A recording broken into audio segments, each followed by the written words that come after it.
السلام عليكم ورحمة الله وبركاته أعزائي المشاهدين في كل مكان، أهلا بكم. النهاردة إن شاء الله هنتفرج مع بعض من ميدان المطرية لمزلقان عين شمس، وهنعدي على شارع المطراوي، وهنعدي على سنترال المطرية، وهنعدي على الونش، هنشوف نعدي على ميدان المسلة برضو، مجمع النور المحمدي.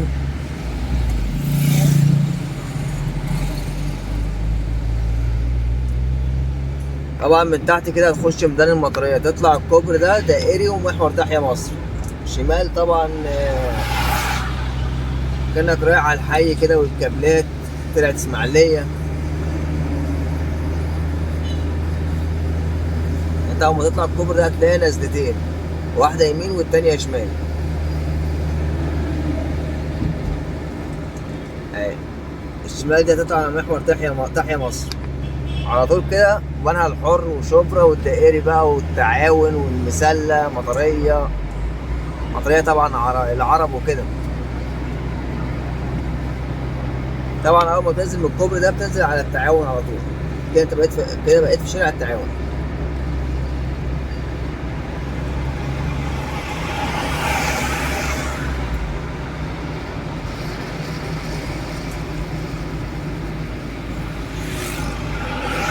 هو انا المفروض كنت دخلت شارع المطراوي من ورا، بس هو ايه يعني عند الاسم مقفول كده، فبنخش في حوالي.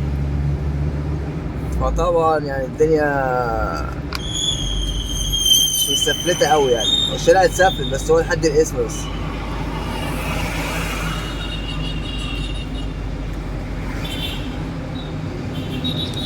ده كده شارع التعاون.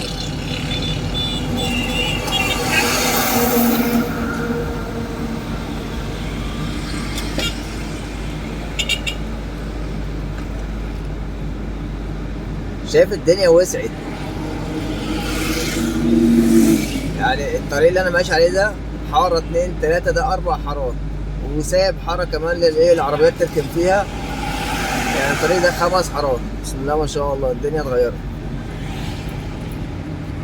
حتى بص الدخله دي اللي انت كنت بتيجي تروح منها المرج، مزلقان عين شمس، المسله، كان هنا موقف ميكروباص ال 32.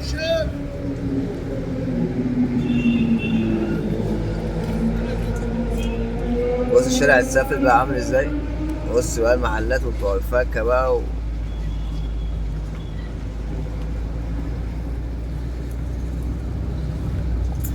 هو يعني ايه متكسر شويه يعني، بس هو مش يعني ايه، السفلاتة حلوة برضه، عاملة شغل يعني، مخليك برضه ايه. الأول كنا بنمشي تك تك تك تك تك تك تك ونخبط كانت أيام. الحمد لله كده أحسن من الأول بكتير كتير أوي.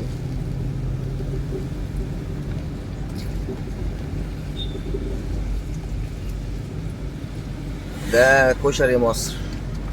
اشمعنى يبقى فيه مول مصر يعني؟ ما لازم يبقى فيه برضه كشري مصر، عصير مصر، حلاوة مصر، جمبري مصر.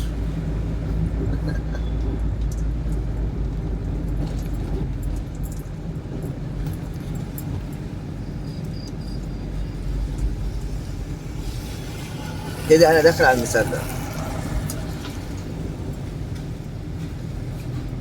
بس هو ما بقاش ميدان ولا حاجة زي الأول يعني. الأول كان ميدان، دلوقتي انت يعني بخرج من الشارع اللي انا فيه ده، وانا كنت فاكر ان انا مثلا بلاقي ميدان المسله واقوم داخل من جنبه يمين كده، اطلع على سنترال عين شمس، اطلع على سنترال المطريه، لو كملت على طول اطلع على عرب الليمون. انما دلوقتي بص يعني احنا خرجنا اهو من الشارع، ولما بنخش احنا يمين بقى من جنب ايه، من جنب المستشفى دي، اللي هو نور محمد. كنا بنخش من هنا كده، طبعا بقى تجري بك وعربيات كارو يمين وشمال، ونلف من حوالين المستشفى كده، ونطلع منين بقى يا معلم؟ هقول لك. كنا بنطلع من هنا جنب المستشفى، تطلع من جنب المستشفى بقى من الشارع ده كده، وتقف ايه بقى، تفضل ماشي بقى هنا كده بقى، تمسك يمين شمال. ده ميدان المسله بالظبط اللي انا فيه دلوقتي، ده ميدان المسله. فلك ان تتخيل بقى انت المعاناة بقى ومدق الدنيا اتغيرت بصراحة. بص ده شارع المطراوي، اتفضل يا باشا.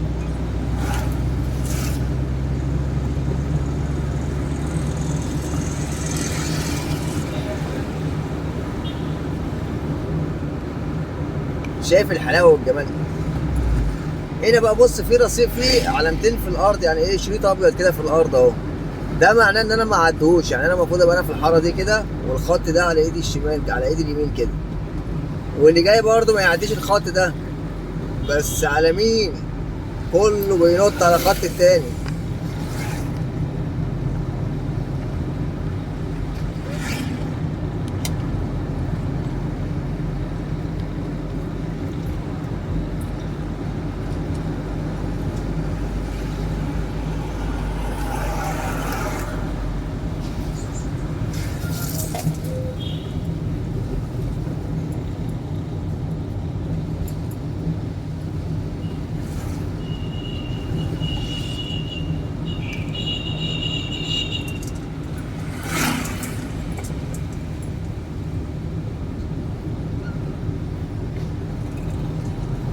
شفت انا كنت في الحاره الشمال دلوقتي. بس الدنيا اتغيرت بصراحه، يعني الله ينور بصراحه. وهنا برضه الشارع هنا اتغير. انا بص كده هطلع على ميدان عين شمس، بس انا هخش يمين كده برضه ايه، نتفرج برضه على العماير اللي اتعمل لها ازاله ودلوقتي بقت شكلها ايه.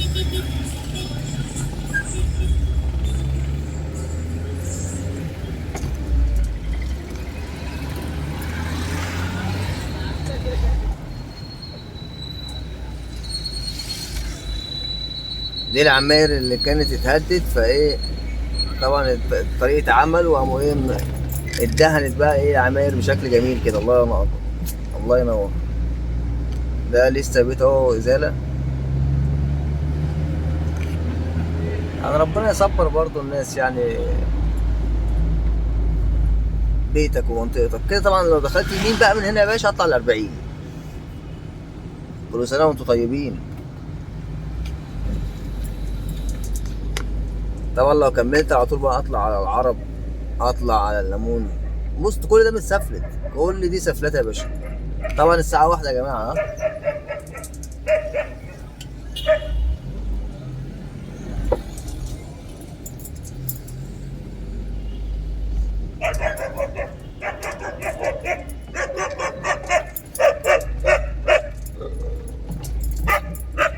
خلاص بقى قلبك ابيض، قلبك ابيض، معلش حقك عليا، مش هاجي من هنا تاني.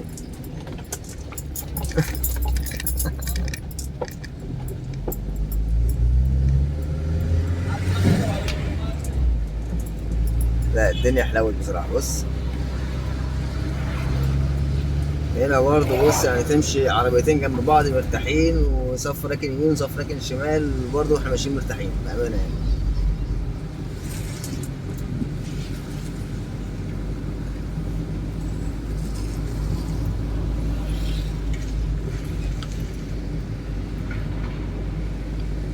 هنا كانت محطة الونش، كان برضه ميدان كده.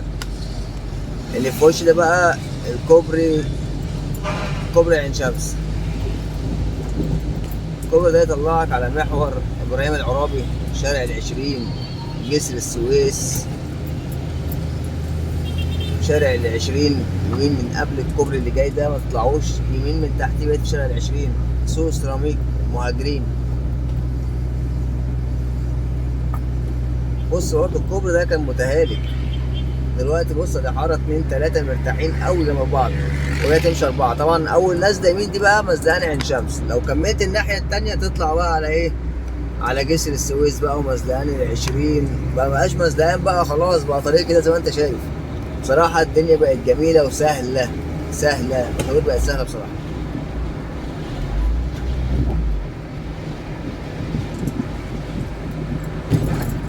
ده كان مزدهان عين شمس. طبعا لو لفيت ورجعت هترجع بقى ايه، لو عايز تروح مستورد تطلع الدائري. طبعا هنا كده ده كان مزارع عين شمس، ده سنترال عين شمس اهو.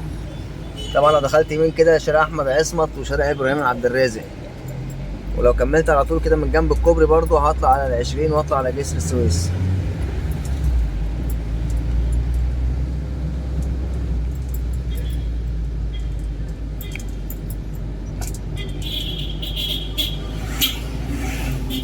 هنا بقى لسه بقى هنا يعني التطور لسه ما وصلش بقى. هنا بقى من اول ايه مدرسة الشمس كده وانت داخل على عزبة النخل والمرج. يعني لسه محتاجين شوية. الشوارع دي بصراحة محتاجة تتفجر. احنا مش عارفين في المدارس هنعمل ايه. يعني خلاص ده بكرة المدارس. بكرة ايه ده ما كانتش النهاردة اصلا.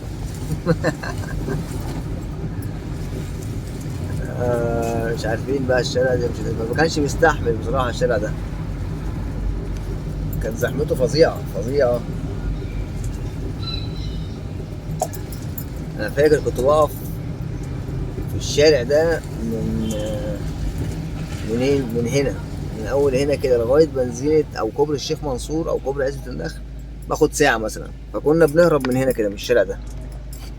يا نخش بقى اول شمال يا بنكمل ونطلع بقى من عند قهوه الاسناوي. طبعا الكلام ده بقوله يعني الكلام ده هيعرفه الناس اللي ساكنه هنا اللي ساكنه في عين شمس وعزبة النخل. هم اللي عارفين الدخلات دي. انا برضه حفظتها من الميكروباصات بصراحه يعني. دي مستشفى المهدى اهي. ودي مدرسة القدس. لازق فيها على طول مسجد القدس.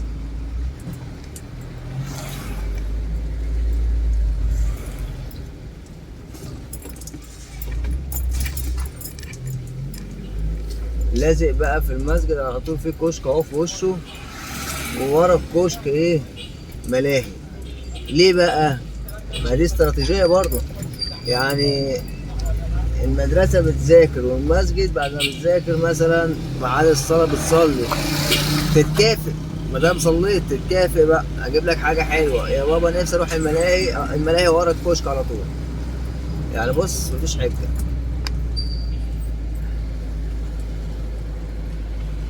ايوه بقى عرايس المولد بقى وحلاوة عرايس المولد.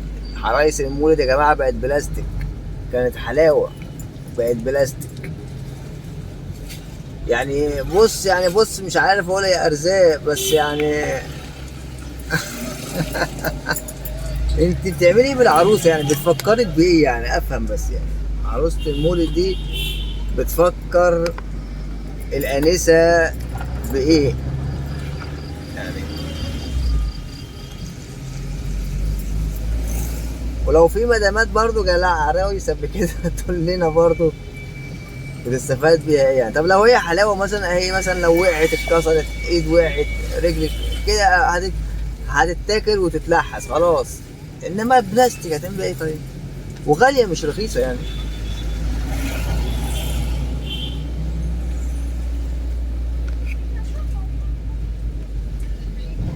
مالها الدباديب؟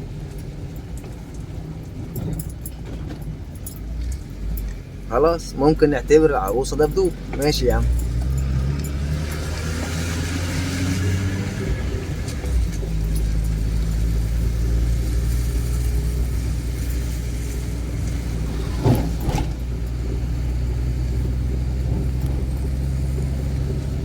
ده كوبري عزبة النخل او الشيخ منصور. طبعا كده اطلع على مستشفى اليوم الواحد شارع مؤسسة الزكاة. لا يقعد اطلع اليوم الواحد والبركة.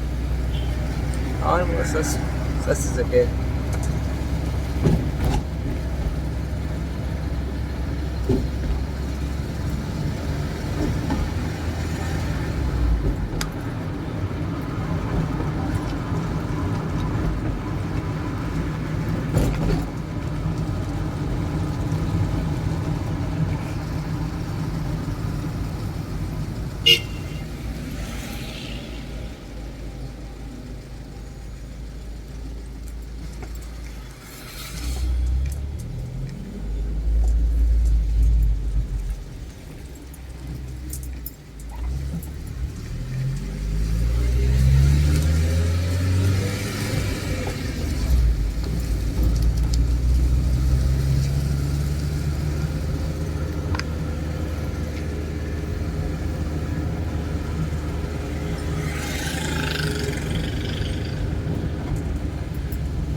كده انا في الشيخ منصور.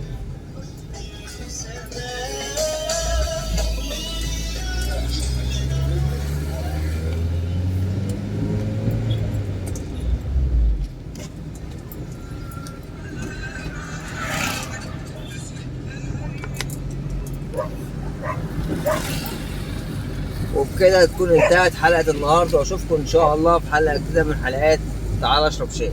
السلام عليكم.